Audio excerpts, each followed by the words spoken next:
नमस्कार प्रिय दर्शकों, एक बार फिर आपका स्वागत है हमारे YouTube चैनल पर। प्रिय दर्शकों, आज बहुत ही खास और बहुत ही महत्वपूर्ण जानकारी लेके आए हैं। आज का हमारा प्रसंग है एक बूढ़ी माँ, लाचार माँ, दुखियारी माँ, गरीब माँ की दुख भरी कहानी, दुख भरी दास्तां।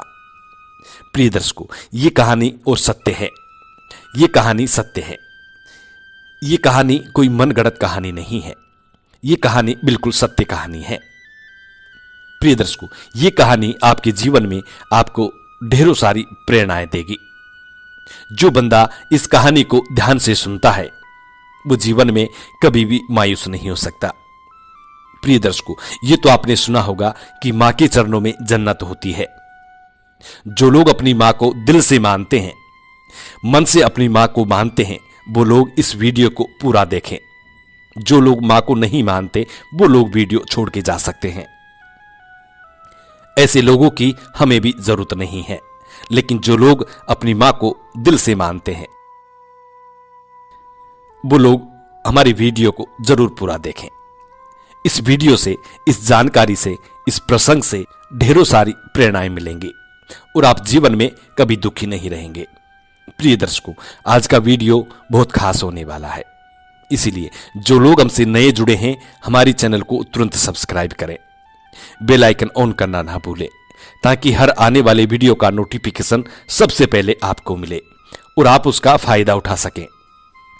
प्रिय दर्शकों, शुरू करते हैं आज का ये प्यारा सा प्रसंग, एक बूढ़ी मां की दुख भरी दास्तां, एक गरीब और लाचार मां की दुख भरी दास्तां।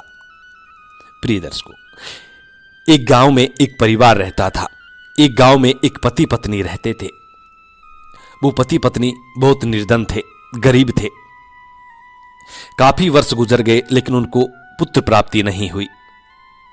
काफी देवी देवता किया, काफी टोने टोटके किए, काफी तंत्र मंत्र करवाए, लेकिन फिर भी पुत्र की प्राप्ति नहीं हुई। अब जिस घर में धन दौलत कितना भी हो लेकिन पुत्र नहीं है घर में, तो उस घर में सब कुछ बेकार लगता है। जिस मां के पुत्र नहीं होता वो मां भी बड़ी दुखियारी होती है। प्रिय दर्शकों, औरत को जीवन में सबसे बड़ा जो सुख मिलता है वो मां बनने से मिलता है।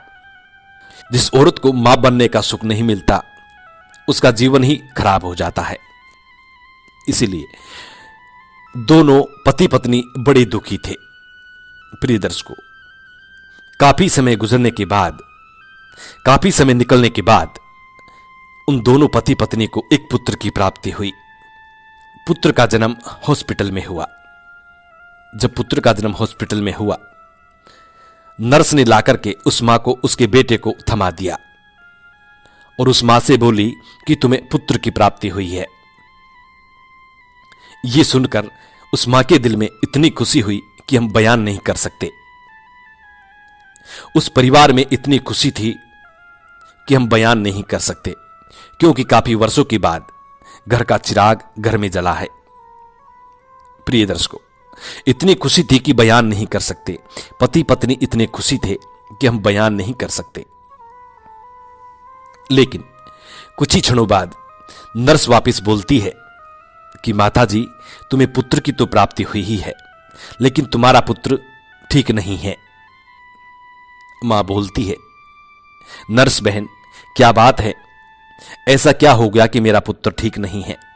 नर्स कहती है कि तुम्हारे पुत्र के एक आंख नहीं है, सिर्फ एक ही आंख है, ये एक आंख से काना है।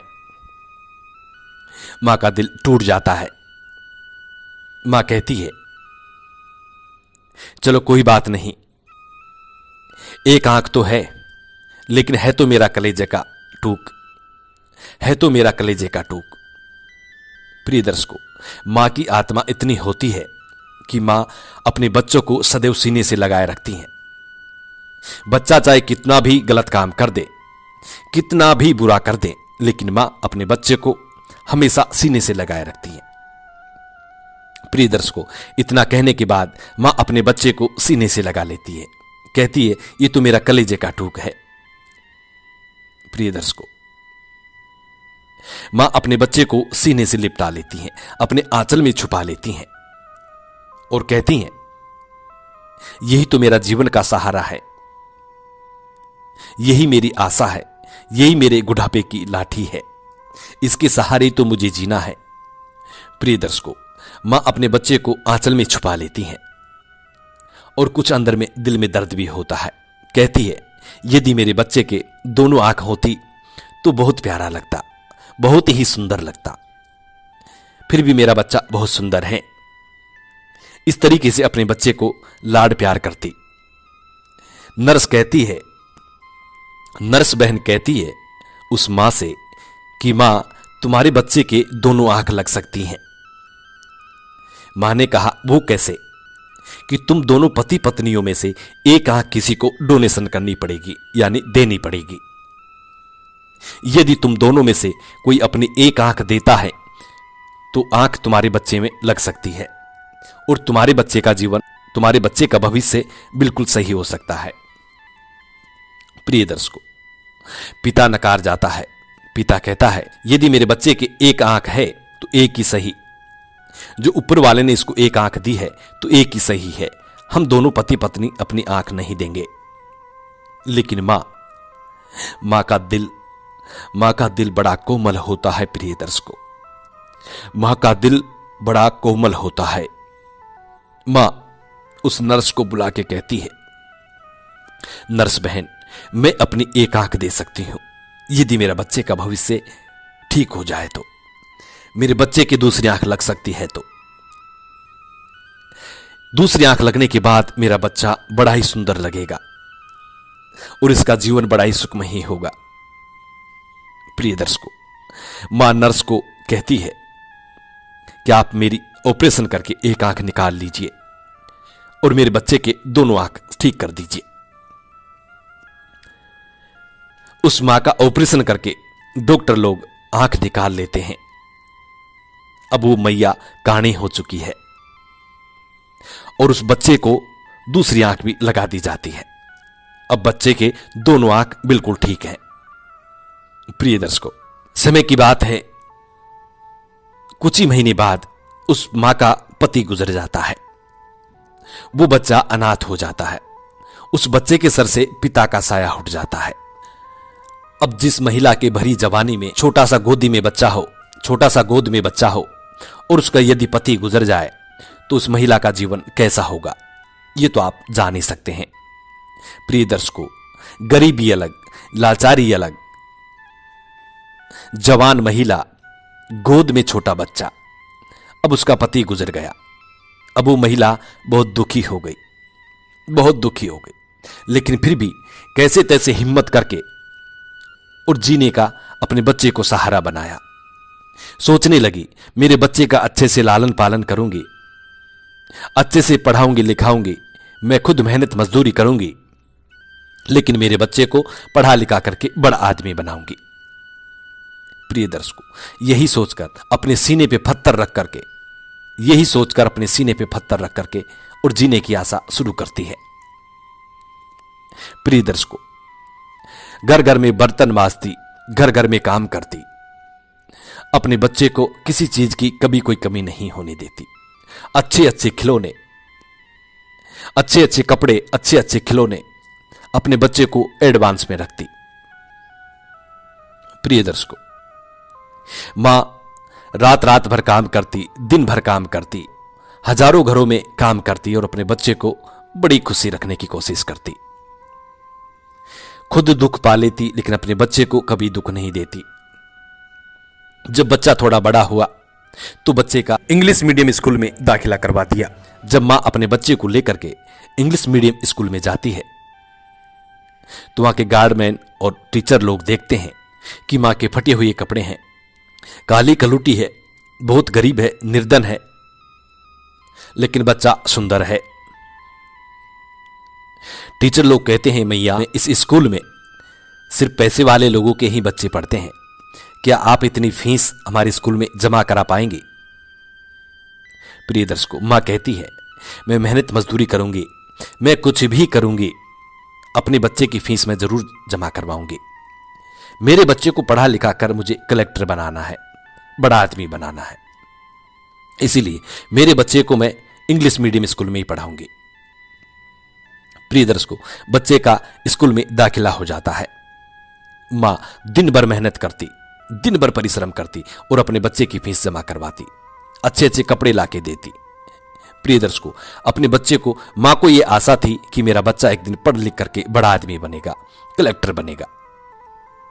इसी आशा में माँ रातों रातों काम करती, हजारों घरों में काम करती और अपने बच्चे को पढ़ाती। जब बच्चा पढ़ता हुआ थोड़ा बड़ा हुआ तो माँ रोज बच्चे को लेने के लिए जाती और छोड़ने के लिए जाया करती थी। स्कूल से बच्चे को लाने के लिए जाती और स्कूल से छोड़ने के लिए जाती। प्रिय दर्शकों, ये नित्य का कर्म माँ का था, क्योंकि माँ घर में बच्चे को तैयार कर, घर से बच्चे को खाना वाना खिला के तैयार करके स्कूल के लिए लेके जाती और जब स्कूल की छुट्टी होती तो बच्चे को अपने घर लेके आती, स्कूल से अपने बच्चे को घर लेके आया करती। प्रिय दर्शकों, जब बच्चा थोड़ा बड़ा हुआ तो बच्चा अपने साथियों के साथ स्कूल में खेलता था।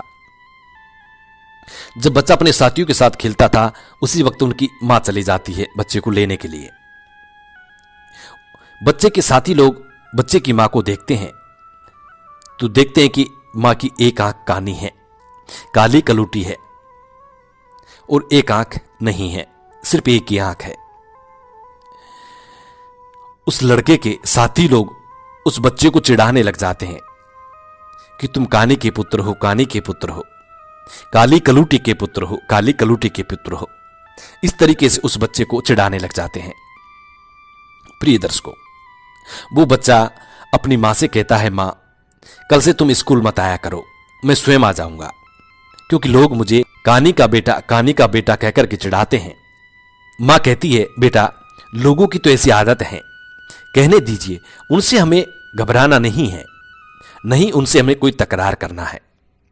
उनका काम है कहना, हमारा काम है सुनना। लेकिन फिर भी बच्चा कहता है, नहीं मां आप स्कूल में मत आया करो, मुझे शर्मिंदा होना पड़ता है। मां कहती है, ठीक है बेटा, लेकिन तू अच्छे से आना और अच्छे से जाना। बच्चा कहता है, ठीक है मां। बच्चा पढ़ लिख करके उस स्कूल से कॉलेज में दाखिला हो गया। मां दिन भर मेहनत करती, बच्चा बड़ा हो गया। प्रिय दर्शकों, बच्चे ने गांव से पढ़ाई करके और बच्चा शहर में पढ़ने के लिए चला जाता है। अब बच्चा काफी बड़ा हो चुका है। मां दिन भर मेहनत करती और बच्चा शहर में पढ़ाई करता। धीरे धीरे समय निकलता गया। एक समय ऐसा आया कि बच्चा कलेक्टर भी बन गया। मां दिन भर मेहनत करती, हजारों घरों में काम करती और लिफाफे में पैसे पैक करके, पैसे रख करके अपने बच्चे को भेजती। बच्चा वहां पढ़ाई करता हुआ एक समय ऐसा आया कि बच्चा कलेक्टर भी बन गया।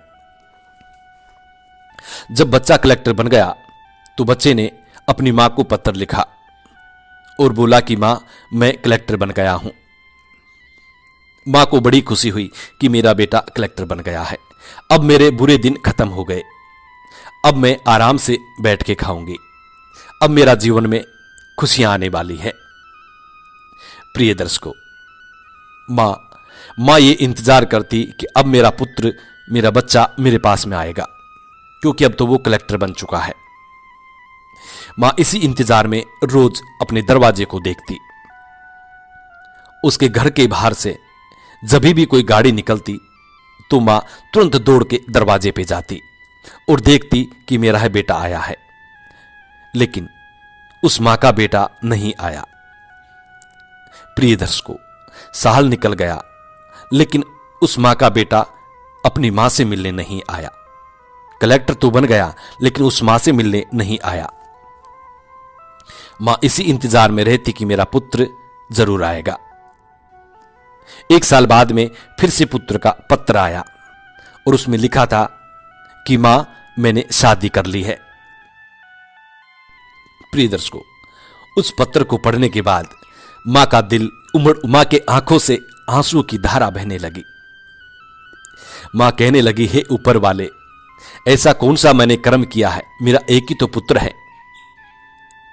बड़े अरमान थे कि मैं अपने पुत्र की बड़ी धूमधाम से शादी करूंगी, अपनी बहू को घर लेके आऊंगी, लेकिन मेरे पुत्र ने अपने आप ही शादी कर ली। फिर भी मां अपने दिल को समझाती है और कहती है कि अब तो मेरे पुत्र ने शादी कर ली है, अब तो वो मेरे को लेने के लिए जरूर आएगा। फिर से वही आशा जगा के बैठ जाती है। प्रिय दर्शकों, रोज इंतजार करती कि मेरे पुत्र और मेरी बहू जरूर आएंगे, लेकिन नहीं तो पुत्र आया नहीं बहू। 3 वर्ष बाद में फिर से बेटे का पत्र आया और उसमें लिखा था कि मां, अब तुम दादी बन गई हो, मुझे पुत्र प्राप्ति हुई है। ये पत्र में सुनकर मां कुछ खुशी भी है और कुछ दुखी भी है। मां कहती है, मां सोचती है कि अब तो मेरा पुत्र जरूर आएगा, क्योंकि अब तो उसको पुत्र भी हो चुका है, शादी भी कर ली है, कलेक्टर भी बन गया है, अब तो वो मुझे लेने जरूर ही आएगा। प्रिय दर्शकों, फिर से साल भर निकल गया लेकिन पुत्र नहीं आया। मां झूझ झूझ के रोने लगी। मां का दिल उमड़ उमड़ के रोता, सूख करके और भी काली कलुटी हो गई। हड्डियों का ढांचा बन चुकी थी मां, अपने पुत्र को याद कर करके। प्रिय दर्शकों, लेकिन उसका पुत्र नहीं आया। अंत में जाकर के मां ने विचार किया, जब मेरा पुत्र नहीं आ रहा, हो सकता है कलेक्टर बन गया है, काम में बिजी होगा, समय नहीं मिलता होगा, क्यों न मैं ही मेरे पुत्र के पास चली जाऊं। यही सोचकर मां बोरी बिस्तर बांध करके और शहर चली जाती है।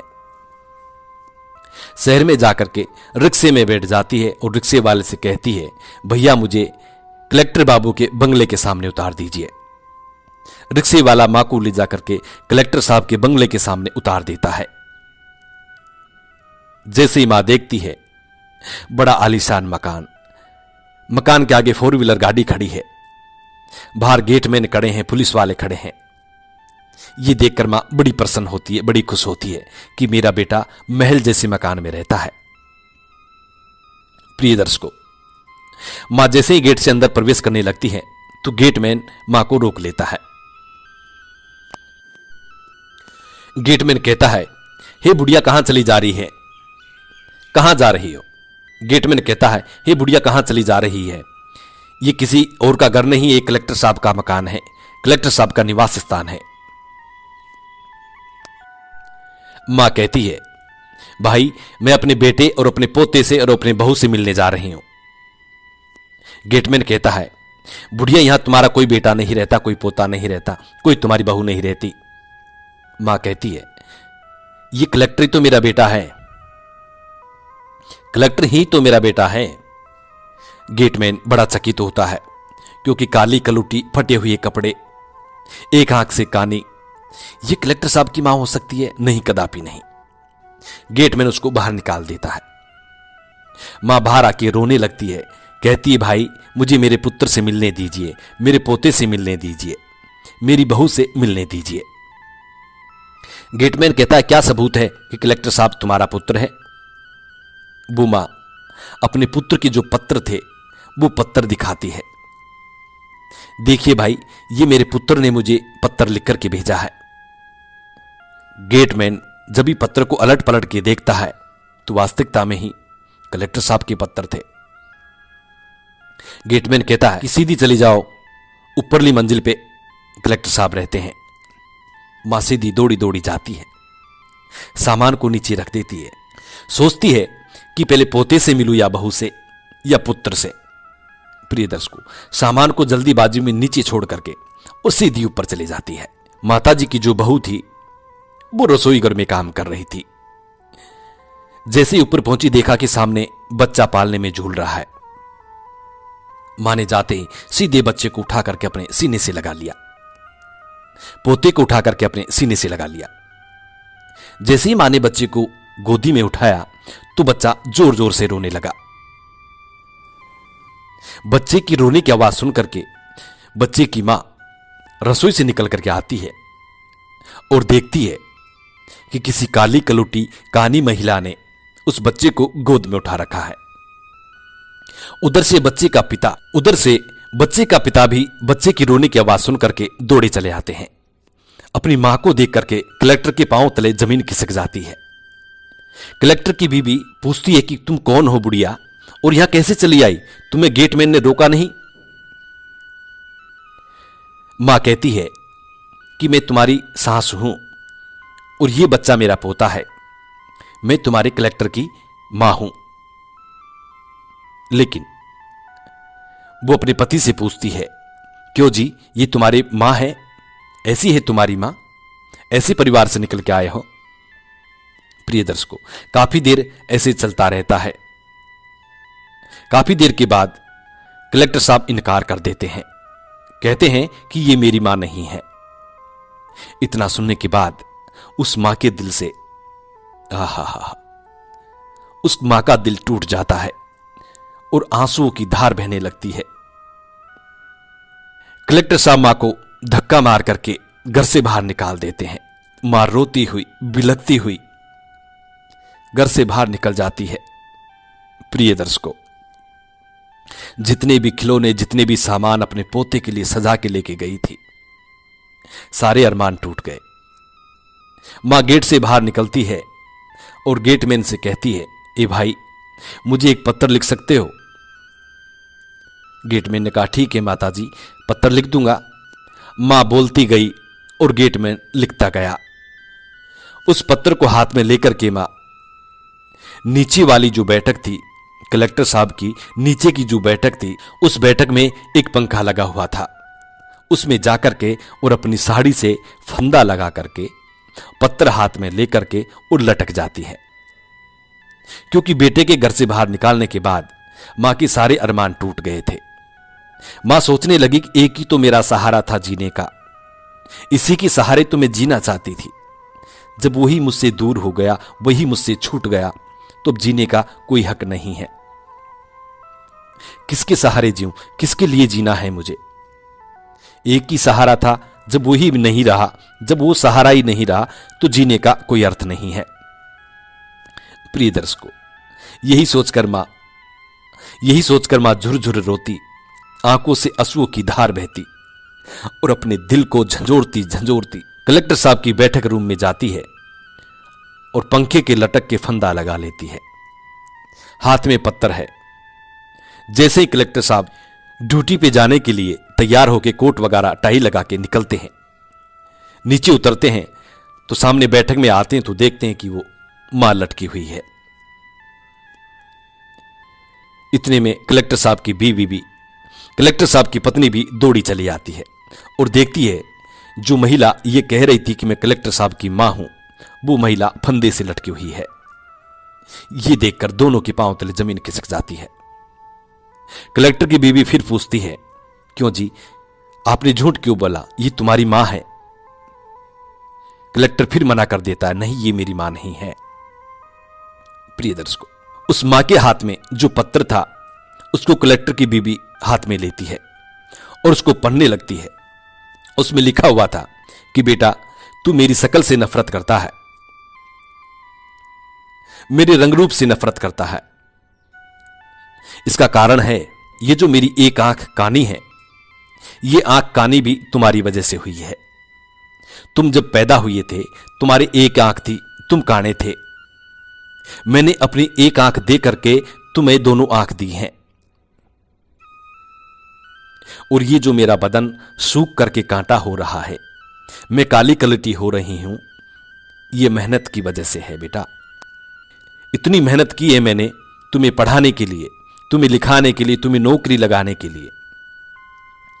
इसी मेहनत की वजह से आज मेरा शरीर सूख करके कांटा हो गया और तुम्हारी वजह से ही मुझे एक आंख खोनी पड़ी। और आज तुमने ही मुझे दुधगार के घर से बाहर निकाल दिया, तो मेरा जीने का कोई सहारा ही नहीं है। किसके सहारे जीऊं? इसलिए मैं फंदा लगा करके और आत्महत्या कर रही हूं। प्रिय दर्शकों, जब कलेक्टर की महिला इस पत्र को पढ़ती है तो पांवों तले जमीन खिसक जाती है। कलेक्टर की महिला कहती है, अरे बेवकूफ इंसान, तू दौलत के नशे में, अपनी नौकरी के नशे में अपनी मां को भूल गया। अरे तेरा जैसा तुच्छ इंसान कौन होगा दुनिया में? तेरा जैसा बदनसीब इस दुनिया में कौन होगा? वो महिला अपने पति को बुरी भली खरी खोटी सुनाती है। कलेक्टर का मुंह बंद हो चुका था। कलेक्टर सांस नहीं ले पा रहा था। अब कहे तो क्या कहे। प्रिय दर्शकों, उस महिला ने, उस बहू ने उस मां को नीचे उतारकर दाग संस्कार अपने स्वयं हाथों से किया। उस कलेक्टर को हाथ तक नहीं लगाने दिया। उस मां की बहू, उस कलेक्टर की पत्नी उस कलेक्टर को छोड़ करके चली जाती है, अपने बच्चे को लेकर के चली जाती है। प्रिय दर्शकों, वो कलेक्टर का जीवन बर्बाद होता है, उसकी नौकरी चली जाती है, कलेक्टर से रोड पे आ जाता है, भिखारी बन जाता है, भीख मांग के अपना जीवन व्यतीत करता है। प्रिय दर्शकों, बुरे कर्म के बुरे नतीजे होते हैं। प्रिय दर्शकों, ये कहानी सत्य है। मां के चरणों में जन्नत होती है। प्रिय दर्शकों, मां की सेवा जरूर करना, मां को कभी भी दुख मत देना। यदि आप जीवन में सुख, समृद्धि, यश, वैभव की प्राप्ति चाहते हैं तो अपनी मां को कभी दुख मत देना। हो सके तो दूसरी मां की भी सहायता करें। हम उम्मीद करते हैं आज की ये हमारी जानकारी आपको जरूर पसंद आई होगी। जी नमस्कार, धन्यवाद।